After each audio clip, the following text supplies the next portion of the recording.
J'ai découvert la méthode, malheureusement et heureusement, sur mon lit d'hôpital. Ça faisait une bonne année que j'étais très, très fatiguée. Et alors, j'avais l'habitude de ne pas m'écouter.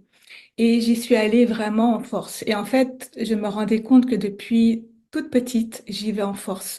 Et même quand je suis fatiguée, j'y vais jusqu'à ce que je sois épuisée. Et là, un jour, mon corps, eh bien, il m'a complètement paralysée et je me suis retrouvée à l'hôpital. Et c'est comme ça que j'ai commencé mes premières libérations avec Hélène. Et du coup, bah, ça m'a pris quelques mois quand même à me remettre d'aplomb, à retrouver la mobilité des parties de mon corps, à pouvoir parler, etc. Et puis, bah, après, j'ai voulu continuer parce que forcément, quand on voit que ça marche, eh ben, on a envie de persévérer. Et puis aussi, ben, je me suis rendu compte de beaucoup de choses. Il y a eu beaucoup de prise de conscience.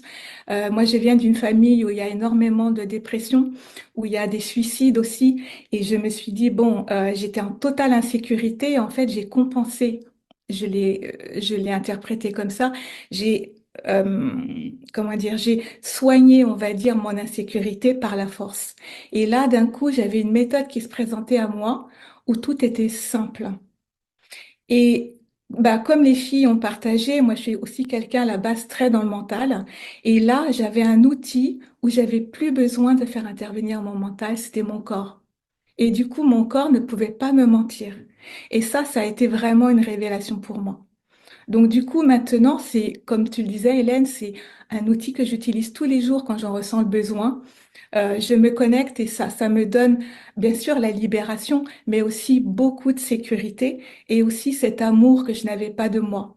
Et du coup, en apprenant à avoir de l'amour pour moi, je suis en pleine présence pour moi et pour les autres. Voilà, enfin vraiment, c'est un, ouais, un très très bel outil et merci.